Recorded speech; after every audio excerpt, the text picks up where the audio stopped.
Le sucre qu'on met dans son café chaque matin, il est produit par une société cotée à la BRVM.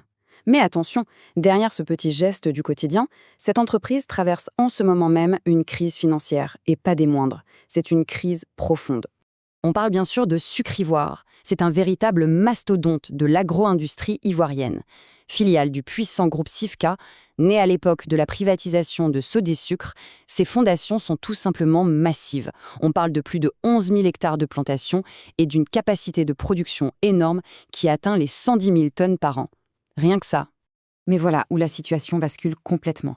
Après un redressement vraiment spectaculaire et un joli bénéfice de plus de 2,5 milliards de francs CFA en 2024, patatras. L'année 2025 affiche une perte nette sévère de plus de 6 milliards, avec un chiffre d'affaires qui chute de 8% pour tomber autour des 80 milliards.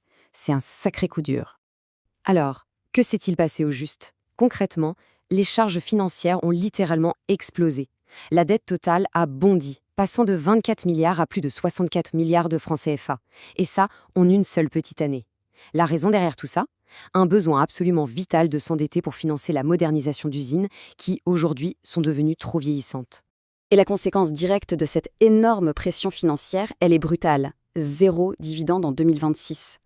Pas le choix, l'entreprise doit conserver le moindre franc pour espérer traverser cette zone de turbulence majeure.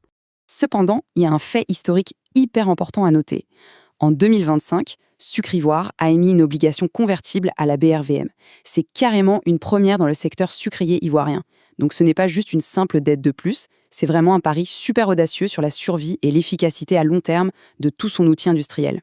Ce qui nous amène évidemment au verdict du marché. L'action est aujourd'hui très accessible en valeur absolue. Elle s'échange en ce moment à moins de 2000 francs CFA.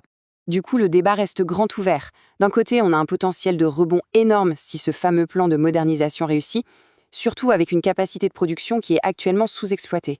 Mais de l'autre côté, on a un risque d'exécution très élevé qui va clairement exiger une patience extrême de la part des investisseurs.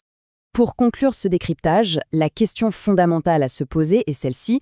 Ce pari ambitieux sur la modernisation à long terme, est-ce qu'il justifie vraiment les secousses et les risques financiers qu'on observe aujourd'hui? C'est une réflexion qui mérite d'être creusée. À très bientôt pour une nouvelle analyse de notre actualité économique.